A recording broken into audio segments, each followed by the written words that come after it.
అందరికీ నమస్కారం. నీ సహజ స్థితిలో ఉండు భగవాన్ శ్రీ రమణ మహర్షి బోధనలు పుస్తక పఠనం 65వ రోజుకి స్వాగతం. పుస్తకంలోని 6వ భాగం సిద్ధాంతం. ఇందులో 5వ అంశం కర్మ, విధి, మానవ సంకల్పం. తూర్పు దేశాలలో కర్మ సిద్ధాంతం సర్వసామాన్యం. బాగా ప్రాచుర్యంలో ఉన్న సిద్ధాంతం ప్రకారం విశ్వవ్యాప్తమైన ఖాతాల పద్ధతి ఒకటుంది.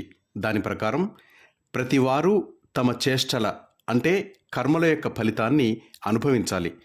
సత్కార్యం సత్ఫలితాన్ని, దుష్కార్యం వేదనని ఇవ్వటం అనివార్యం. కర్మల ఫలితాలు ఈ జన్మలోనే అనుభవించవలసిన అవసరం లేదు. వాటిని ఉత్తర జన్మలోనైనా అనుభవింపవలసి రావచ్చు. దీనివల్ల కర్మను 3 విధాలుగా విభజిస్తారు. హిందూ సిద్ధాంతాలు చాలా మట్టుకు ఈ 3 విధాలుగా విభజనని చేస్తాయి. శ్రీ రమణులు కూడా దీనిని వాడేవారు. అందులో మొదటిది సంచిత కర్మ, అంటే పూర్వజన్మలలో సమకూడిన కర్మ. రెండవది ప్రారబ్ధ కర్మ, అంటే ఈ జన్మలో అనుభవించవలసిన సంచిత కర్మలోని భాగం. కర్మ సిద్ధాంతాన్ని అనుసరించి మనిషి వ్యాపకాలు ముందే నిర్ణయింపబడి ఉండటం వల్ల ప్రారబ్ధాన్నే విధి అని కూడా అంటారు. ఇక మూడవది ఆగామి కర్మ. ఈ జన్మలో అదనంగా చేసే కర్మ ఇది. ఉత్తర జన్మలో అనుభవింపవలసి వచ్చేది ఈ ఆగామి కర్మ. కర్మ సిద్ధాంతాల నిజాన్ని శ్రీ రమణులు అంగీకరించిన మనిషికి పృథక్ భావం ఉన్నంతసేపే ఆ సిద్ధాంతం వర్తిస్తుంది అనేవారు. మనిషి అజ్ఞానిగా ఉన్నప్పుడు పూర్వచేష్టలకి భావాలకి ఫలితాలైన కొన్ని నిర్ణీతమైన వ్యాపకాలకు అనుభవాలకు వశుడవుతాడు.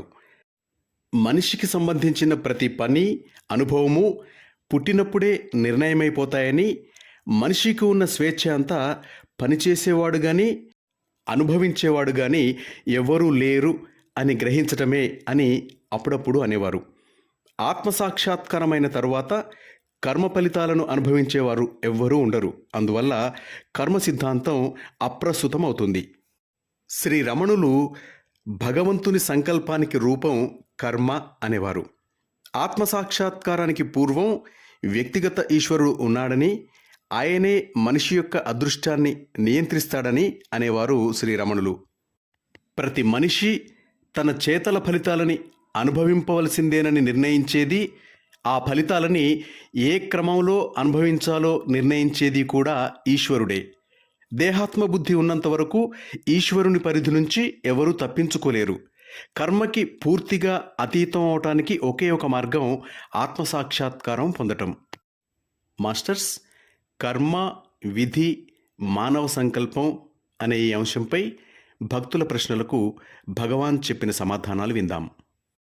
భగవాన్, చనిపోయే వరకు ప్రారబ్ధ కర్మ ఉంటుంది అంటారు. దేహం ఉండగానే దానిని తప్పించుకోగలమా అండి?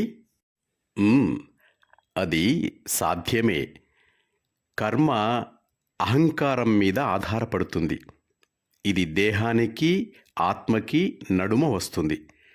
అహంకారం తన మూలంలో విలీనమైపోయి రూపాన్ని పోగొట్టుకుంటే ఇంకా కర్మ ఎట్లా నిలుస్తుంది? నేను లేనప్పుడు కర్మ కూడా లేదు. స్వామి, పూర్వజన్మలలో సమకూడిన కర్మలో ప్రారబ్ధ కర్మ స్వల్పమైన భాగం అంటారు. నిజమేనా అండి? పూర్వజన్మలలో మనిషి ఎన్నో కర్మలను చేసి ఉండవచ్చు. వాటిలో కొన్నింటి ఫలితాలనే ఈ జన్మలో అనుభవించాల్సి వస్తుంది. ఇది కూడా బయోస్కోపు స్లైడ్లతో చేసే ప్రదర్శన లాంటిదే. మొత్తం స్లైడ్లలో కొన్నింటినే ఆపరేటర్ ప్రదర్శిస్తాడు. మిగిలిన వాటిని మరొక ప్రదర్శన కోసం పక్కన పెడతాడు. ఆత్మజ్ఞానం సంప్రాప్తించటం వల్ల ఈ కర్మని ధ్వంసం చేయవచ్చు. కర్మలు పూర్వపు అనుభవాలకి ఫలితాలు. రకరకాల కర్మలన్నీ స్లైడ్లు. మనస్సు ప్రొజెక్టర్. ఈ ప్రొజెక్టర్ని ధ్వంసం చేయాలి. ఇక అప్పుడు ప్రతిబింబం సాధ్యం కాదు. జనన మరణాలు సంభవం కావు. స్వామి, అయితే ఈ ప్రదర్శనని చేసేదెవరు?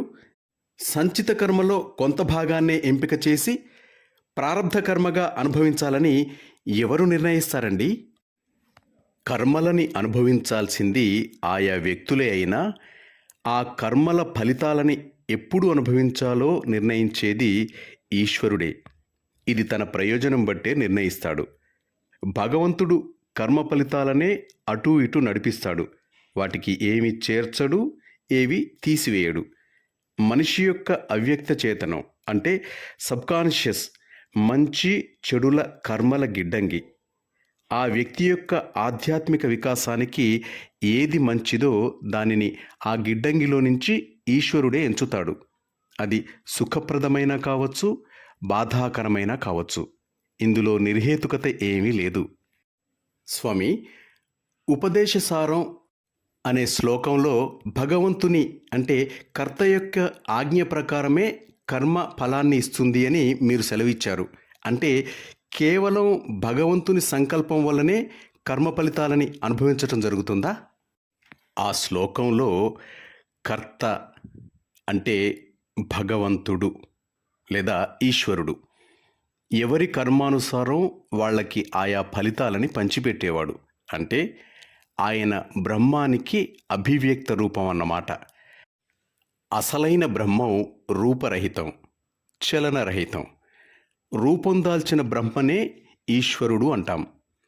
ఎవరి కర్మ లేదా చేష్టను అనుసరించి వారికి ఫలితాన్ని ఇస్తాడు. అంటే ఈశ్వరుడు ఒక ప్రతినిధి వంటి వాడు మాత్రమే.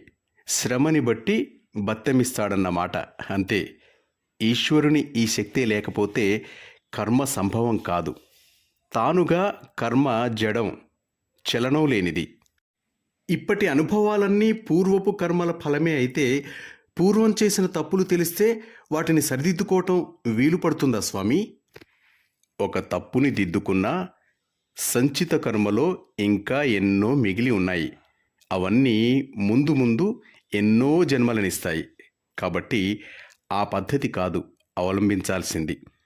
కొమ్మలని తీసివేసే కొద్దీ చెట్టు బాగా ఎదుగుతుంది. నీవు కర్మని సరిదిద్దుకున్న కొద్దీ అది ఎక్కువ అవుతూ ఉంటుంది. కర్మకి మూలమేమిటో కనుక్కో, దానిని నిర్మూలించు. స్వామి, ప్రపంచమంతా కార్యానికి ప్రతిస్పందనకి ఫలితమనే కదా కర్మ సిద్ధాంతం చెప్పేది. అయితే ఈ రెండూ దేనికి సంబంధించినవి? ఆత్మసాక్షాత్కారం అయ్యే వరకు కర్మ ఉంటుంది. అదే కార్యము, ప్రతిస్పందన కూడా. సాక్షాత్కారం అయిన తర్వాత కార్యము ఉండదు, ప్రపంచము ఉండదు. భగవాన్, నేను దేహాన్నే కాకపోతే మంచి చెడు కార్యాల ఫలితాలకి నేను ఎట్లా బాధ్యుణ్ణి?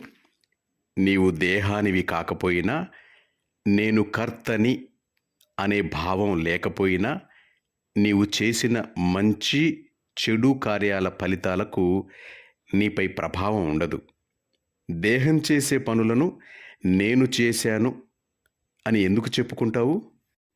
నీవు నీ దేహంతో తాదాత్మ్యం ఉంచుకున్నంతకాలం చేసే పనుల ఫలితాల ప్రభావం ఉంటుంది. అంటే ఈ దేహాత్మబుద్ధి ఉన్నంతకాలం నీకు మంచి కర్మ, చెడు కర్మ సమకూడుతూనే ఉంటాయి. స్వామి, నేను శరీరాన్ని కాకపోవటం వల్ల మంచి పనులకు, చెడు పనులకు వచ్చే ఫలితాలకు నేను బాధ్యుణ్ణి కాను కదా? అట్లా అయితే ఈ ప్రశ్న నిన్నెందుకు వేధిస్తోంది? మానవ ప్రయత్నమే బలానికి మూలమని, దానివల్ల కర్మని కూడా దాటవచ్చని కొన్ని చోట్ల ఉంది. కానీ మరికొన్ని చోట్ల అంతా దైవానుగ్రహమే అని ఉంది. ఈ రెండింటిలో ఏది సరైనదో తెలియటం లేదు స్వామి. అవును, కొన్ని సిద్ధాంతాల ప్రకారం పూర్వజన్మలలోని కర్మలు తప్ప భగవంతుడు అంటూ ఎవరూ లేరు. శాస్త్రాలను అనుసరించి ఈ జన్మలో చేసిన కర్మని పురుషకార్యం అంటారు. అంటే మానవ ప్రయత్నం. పూర్వజన్మలోని కర్మలు ప్రస్తుత కర్మలు పొట్టేళ్ల వలె ఢీకొంటాయని, వాటిలో బలహీనమైనది మాసిపోతుందని అంటారు. అందువల్లే ఈ సిద్ధాంతాన్ని నమ్మేవారు పురుష కార్యాన్ని బలపరచాలంటారు. వాళ్ళని అసలు కర్మకి మూలం ఏమిటని అడిగితే చెట్టు ముందా విత్తు ముందా అని అడగటం వంటిదే అదీను, నిష్ప్రయోజనము అని కూడా అంటారు. ఇట్లాంటి వాదనలేవి అంతిమ సత్యాన్ని కనుగొనలేవు. అందువల్లనే ఆరంభంలోనే నీవెవరివో తెలుసుకోమని చెప్పాను. ఎవరిని నేను, ఈ జన్మదోషం నాకెట్లా కలిగింది అని ప్రశ్నించుకుంటే అహంకారం సమసిపోతుంది, ఆత్మసాక్షాత్కారం అవుతుంది. ఈ విచారణని సరిగ్గా చేస్తే దోషం అనే భావం పోతుంది, శాంతం కలుగుతుంది.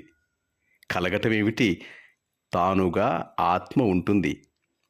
కర్తగా కర్మలనాచరించే నేనెవరిని అని విచారణ చేసుకుని తన గురించిన యథార్థాన్ని తెలుసుకోవాలి. కర్మ యొక్క సారాంశం అదే. విచారణ వల్ల కర్మలని ఆచరించే అహంకారాన్ని ధ్వంసం చేయకపోతే కర్మయోగానికి ఫలితమైన పరమానందం లభించదు.